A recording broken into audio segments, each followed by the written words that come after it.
week, there was this one moment where when I was on such a high and I just felt sheer joy and happiness.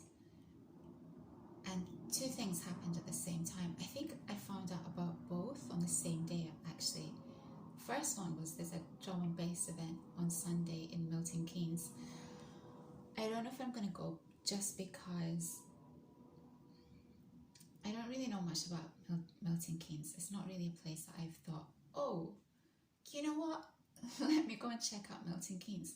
But I think also it's important to go to places that are near London because it doesn't really affect me that much in terms of time and energy. It's also raining on Sunday at the time this drum and bass event's happening. And I love the idea of running in heavy rain to drum and bass. There's something really romantic about it to me. It's obviously not going to be helpful for the DJ with his little decks, but that would be the one thing that would actually make me want to go. So let's see. We'll see what happens tomorrow. And then on the same day, can't believe it, Jamie Woon. Jamie Woon is going to be performing in London in October. The tickets sold yesterday. I didn't get a ticket. And I'm worried that they're actually going to sell out because he's not been around for ages. So people are going to try and grapple to get these tickets. But the reason I didn't get it is because I don't know that far in advance what I'll be doing on that day, because it's a Monday, whether my evening will be free or not. And also because I bought this ticket for Berlin, a drum and bass event for Berlin, couldn't go. This was a couple of years ago. And then I bought this ticket for a drum and bass boat party in Amsterdam. Again, I couldn't go. So I just keep buying tickets and just, it seems so wasteful. If I was able to pass these tickets on to someone, great, but I don't really know how to do that. And I think I actually tried to pass on the drum and bass one because that's like the boat ride one, because that would be a ticket that people would really want to have, but I couldn't pass it on. I mean, free of charge, of course, but maybe it'll be easier to give away a Jamie Woon ticket. So I just couldn't believe that in the same week that happened. And then I found out that over the next 2 months, there's going to be maybe 3 events in Europe, in Italy, Germany, and in Spain. That's all I'll say because I don't know anything else at this stage, and also who knows what will happen. But even just the thought of these events happening makes me so excited. So that was such a pleasant way to go through my week this week, dreaming about music. You know, they always say, do what you love as a job. And I'm like, well, for me, it would be music and traveling and I think that would be it, music and traveling. How do I combine these two and make this my job? Because that would be the ideal. So yeah, that's what got me excited this week. And then there's so much that's happened on the YouTube space. But oh, this is what I was going to say. I've kind of stopped watching, as you know, I've stopped watching Manosphere content. So I actually don't know what's going on in the Manosphere world, but I think it's going to dismantle at some point. I think the reason I think that is because this week I've been watching Love Island every single evening because I've just got so into this year's series. There's so much to learn from observing people and their communication styles and their behavior, and I've just liked the people for the most part who've been in this series, and it's just been nice to see people dating and looking happy, and it's made me realize how damaging and unnecessary the Manosphere stuff is. Of course, we all have to be safe, but I think it's really damaging. I really do. So I think it's going to get dismantled at some point. Manosphere content anyway. And why did I mention that? Oh, the reason I stopped watching it is because the war that happened against Iran, and I thought, how crazy that it took a war for me to stop watching this type of content. So the stuff that I'm watching at the moment is really different, and I've been watching a few things in relation to Japan, and how I think there was one video that I watched where it said young Japanese people have just given up, or not even given up, they don't aspire to have things anymore. And then I watched another video about how no one is having children anymore, and so it's been, my focus has sort of moved towards history and learning about what's going on in the world currently and how it has led up to this point, and also social commentary, which I think is more my kind of thing anyway. I think the manosphere content obviously has its place, but I do think it takes away your shine and your happiness. So that's an update for you. The question that I had, 8 minutes, what? I might cut the beginning of this conversation, I'm not sure. The question I had, which I thought was such a great question, not just for you guys, but also for myself, is why do you suppose, it was in relation to my last video, and the question was, why do you suppose that you've become risk averse over time? Some specific event, the march of time and its various tolls? If only I had the energy of my 20-year-old self right now. Youth truly is wasted on the young. Great comment. I do think that youth is wasted on the young. So why do you suppose that you've become risk averse over time? Some specific event, the march of time and its various tolls. There was a point that I reached where I thought I just used my, I don't want to say this because I don't think in this way actually. I think we all are naturally lucky. I truly believe this. And maybe if that video is still up, I'll link it for you, the one about good luck, having good luck. I truly believe that we all have a luck abundance, but we sort of screw it up in some way. Yes, of course, I know in places where they don't have the opportunities that we do, it's a complete different scenario.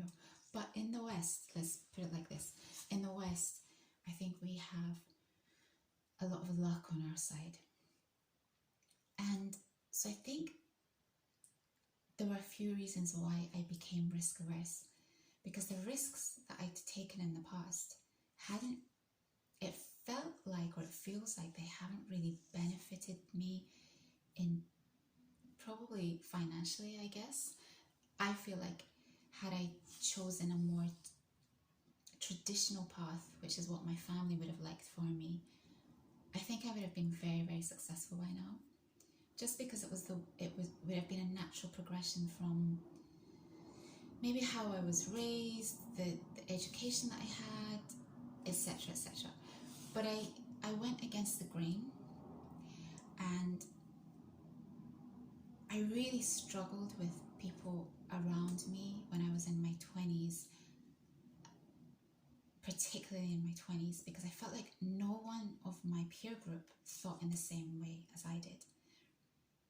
And that's why I really connect with Gen Z, because I think I almost have the same mentality as them, except I think I'm not as much of a snowflake, perhaps. But I don't even really consider all of Gen Z to be snowflakes. I think Gen Z, this is one of the videos I was watching as well this week, and I took a note of a comment. Oh, this video is gonna get sidetracked, I can feel it. There's a lot of hate on Gen Z because they don't accept bad behavior, or they don't want to put up with bad behavior, or low standards. I think that's it. They don't want to put up with low standards. But people in the past, like boomers and Gen X's and maybe even millennials, they've had to put up with bad behavior, or they've accepted, not put up, they've accepted bad behavior in the workplace, for example. And there's almost an envy or dislike of Gen Z not wanting to put up with that bad behavior too. And I saw this a lot in Japan, and it was something that I should try and talk about at some point. Oh, the comment is on this phone. Such a great comment. Maybe I'll put it in the description box. So I felt like no one thought in the same way that I did, and it was very isolating, but I was and still am very much a free spirit, so I just did things my own way. My regret is that the risks I took or the decisions I made didn't pan out for me. They weren't beneficial in the way that I would have liked. And so there's a thought in my head like, my family were right. They were right. And have I monumentally screwed up? And so I've become less of a risk taker, because I worry that if I take the risks that I took before in the past, I'll regret them.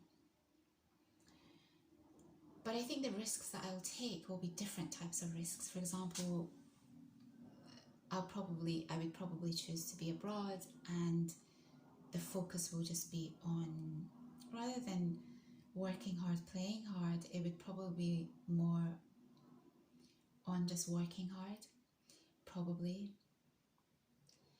So the main reason is that the decisions I took and made just didn't pan out the way that I wanted them to, and I've probably doubted my ability to take risk now. But if I'm completely honest with you, I think my life and the person that I am should have been one risk after another, should have been me taking one risk after another. I think the issue is that I stayed in the UK. Had I continued taking the risks that I was taking, or different types of risks, and been outside of the UK, I think it would have worked out for me. So actually, I've taken an even bigger risk by staying in the UK, because the UK is not like America. I find it really difficult to talk about the UK because it's obviously my home and my family are here, and I don't like, in the same way that I don't disparage or talk negatively about Iran, I don't want to do that with the UK either.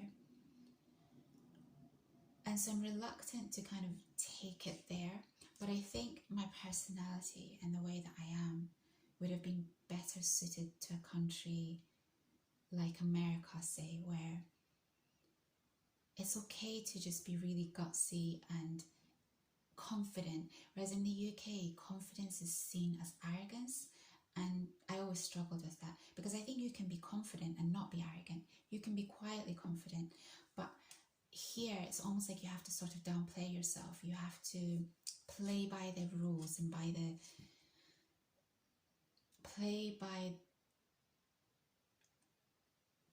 do things in the status quo. And I always found that really hard, especially as a woman. The expectation is that I'll just follow everyone else, whereas I think men have so much more opportunity to be risk-taking in the UK. It's accepted that men can do that, and no one bats an eyelid. Then the second and probably main reason is I'm not entirely sure if I was enjoying the risks I was taking, and a lot of my risks were related to travel. And I remember one time, a couple of incidents. I remember one time I was in Kyoto in Japan, which is considered the place where, I'm going to get cut off, I know, so there might have to be a part 2 to this.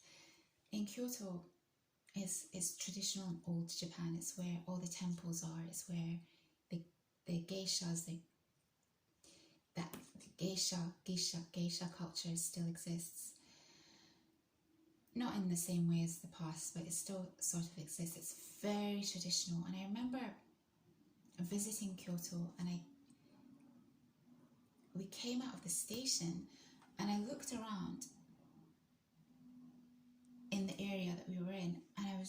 I just despaired. I was in despair. Like, why does it look like Milan? Coming out the station of Kyoto, I felt like I was in Milan in Italy. And then obviously when you go to the different areas of Kyoto, you're like, no, it's totally different. But I just remember thinking, no matter where I go, it's almost like every place resembles the next. And so you sort of want to take even more risk. I think that's part of the reason why Europe in the past had zero appeal to me in terms of traveling in Europe, because one place in Europe looks like another place in Europe.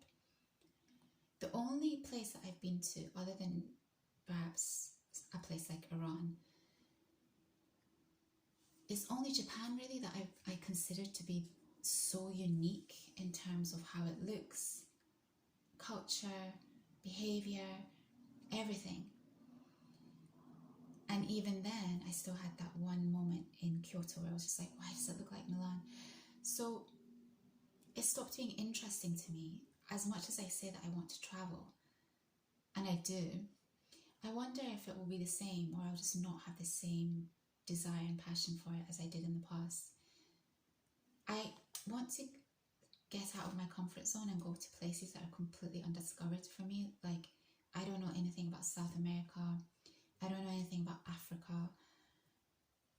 I don't know anything about the cold regions of Asia, like Russia. These are undiscovered territories for me. But going into these places carries a greater risk as a single female, traveling as a single person. And I say this because I remember, I won't mention the country name because although I'm going to be speaking positively about it, I'm also going to be speaking perhaps not as positively as I usually would like to. I traveled to this one ex-Soviet Union country, and the city that I traveled to is possibly one of the ugliest places I've ever seen. It was so ugly.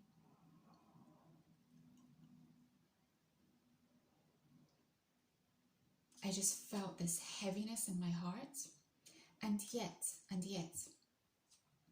I've never seen, other than when I've been in Iran, I've never seen such beautiful people. They were exquisite to look at, not just the women, but also the men. They had these eyes that they were like wolves' eyes, and they had so much life in the eyes, which kind of shocked me because the country itself, well, not the country because I only went to one city, but that city was so miserable that I couldn't understand where this beauty that in the eyes came from. And I was in a constant state of wonder whenever I came across people, how beautiful they were.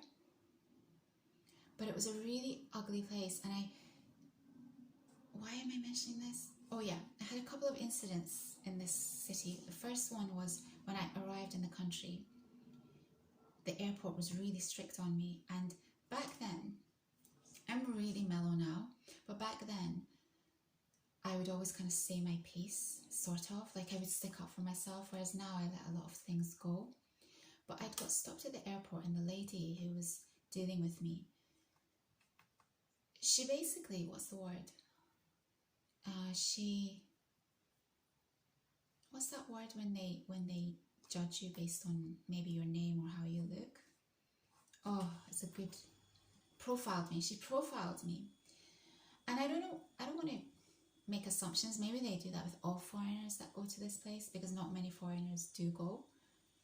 But she certainly profiled me, and she was asking me lots of questions like, why are you here, blah, blah, blah, blah, blah.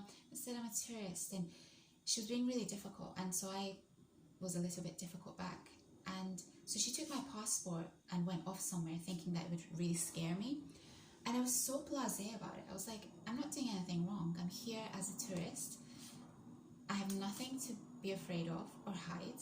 Why is she being difficult? She went off for 5 minutes. She came back and reluctantly gave my passport back to me.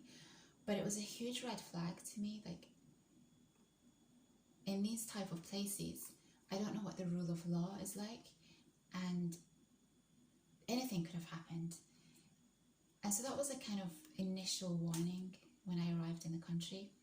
And then one of the days, I used to walk from my hotel to this location that I had to go to, and no one walked in this city. It was a place where people just either were driven around or drove to places, or they took buses or whatever. It was really cold. But I walked because I'm like a little doggy, you guys. Woof! I need my morning exercise. And so I would walk. And they found that baffling. They didn't get it. And I've always said to you that whenever I go to any place, I need to feel free and like it's my own place. I try and make every place I go feel like it's my country or my place. And that's one of the ways for me to do it, to really understand how the city works. So this building, I don't know if it wasn't even the first day that I went there or arrived there. At some point, the security guards downstairs confiscated my passport, and I just couldn't understand why. And I actually felt a little bit of fear at this point. Because I had security clearance, and this makes me sound like a freaking spy. I'm not a spy, you guys, I'm not. I think I'd be a very good one. Don't come for me. Do not try and recruit me. I'm trying to stay alive back here. They knew that I was okay to go into this building because my name was on their list. They had a list. But these security guards, and they looked like soldiers rather than security guards, they took my passport off me, and I was really troubled by this because they're not airport staff. They're not people in high levels of authority. Who knows what they did with my passport? So I went up to the floor that I was supposed to be going to, and I was distressed. I was bothered, and I spoke to the lady who went downstairs to sort it out, and she got my passport off them and gave it back to me. But that made me feel unsafe, and it was that point where I just thought, am I taking risks that I don't really need to take? Or am I handling situations in a way that could be handled in a better way? Even though I was so mellow, like even at the airport, I didn't get angry or shout. I just answered her questions in a way that suggested that I wasn't pleased with how she was processing me. So the risks, I just wasn't sure that the risks were worth it. And the third reason that I've become risk averse, and it's the worst reason, is through sheer laziness. Like 25 minutes, amazing. Even going tomorrow to this event in Milton Keynes, it's not a risky thing for me to do. It's like literally all I have to do is go to central London, get a train from Euston, which will take me half an hour, go to Milton Keynes, get a bus to the location. Yes, I've done all the research already. Get a bus to the location, do this run in the rain. My poor knee, hopefully it lasts. No, you're not a poor knee, you're a wonderful knee. And I've only run once since that last London ride, so there's a huge risk element here. Run this ride, end it, be close to the station, so I could probably walk to the station, get back to London, come home, and I can't be bothered. Like, I can't be bothered. And that's laziness. Whereas in the past, this kind of stuff this was second nature. It was like, let's go. I remember once in Tokyo, I traveled 2.5 hours just to get to this beachside event, which was a drum and bass event. If you ask me to travel 2.5 hours now for drum and bass, I'd like have better things to do with my time. But I think this is the thing. Like, as you get older, unfortunately, you have to adult up. You have to adult up, and other responsibilities come your way. So then you have to prioritize things that you don't particularly want to prioritize. The things that I have to deal with, I do not want to deal with them. I find them excruciatingly boring. But that's just life. And if you don't accept life, and I've accepted it, but I've accepted it with my heels dragging me along. If you don't accept life, you'll always be Peter Annie. And that's not a good look for anyone, okay, my friends? So, in conclusion, there are lots of reasons why I've become risk averse, but deep in my heart, I love risk, calculated risk. Not the type of risk that other people might take, but the type of risk that really adds to your life in terms of your growth. The other day I was thinking, I think I get why people do some really crazy things in their life. Like, you know, you hear a lot about how doctors are all on narcotics, like GPs in the UK. We call them general practitioners, doctors, surgeons. Apparently they're all on narcotics. And you know, we all know that in the city, they're all also on, in the city, when I say in the city, I mean the financial district in London, they're all on something, or they're alcoholics, or they've got this issue or that issue, that issue. And I think it's for two reasons. One is the stress that they're under. I think doctors are under huge stress. And in the city, we know that they work crazy hours and they're under huge stress. But also, I think it's the boredom factor of their jobs, you guys. I think their jobs must be so boring. Sorry, doctors, I don't know that your job is boring. You do a lot of good for the world. Maybe it's mundane. Oh, I don't know. Okay, city people. I think their jobs must be so dull and boring that they try and seek this high, and they do really dangerous and crazy things. That was never me. The highs that I chased were travel highs, or music highs, or new experience highs. They were not highs that destroyed me in any shape, way, or form. However, for whatever reason, I didn't achieve the goals and dreams that I had, which has made me question the type of risks that I've taken. So I hope that answers your question. In conclusion, my friends, even though this is not a life advice channel, because everyone has to come to their own conclusions, but if I was in my 20s, I would go so freaking hard, like play hard, work hard, just be learning as much as you can. I wouldn't even invest too much in a relationship, if I'm completely honest with you, because relationships take time. And you want to be focusing completely on yourself. It might be different if you're a lady, but as a man, work hard, play hard. The type of play hard is healthy play hard, not reckless and senseless play hard.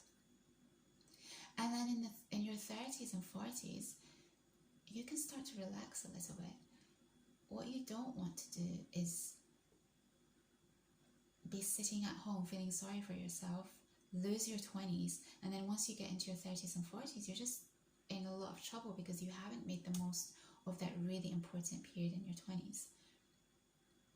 What kind of amazes me about a lot of, I think I've sort of alluded to this, manosphere stuff, is that a lot of the guys who are struggling, or who are incels or whatever,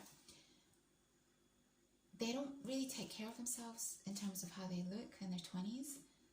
And that shocks me, because your 20s are your most beautiful time, your most healthy time, and the time that you can be the most opportunistic. And so to not be physically at your peak in your 20s is possibly one of the most reckless positions you can put yourself in. At any period in your life, really. But particularly in your 20s, when you've got everything available to you, and you should just be so hungry that you're just grabbing all these opportunities that come your way. And yeah, sitting and playing video games, or sitting and watching those, paying for those types of channels, that, which by the way, China has recently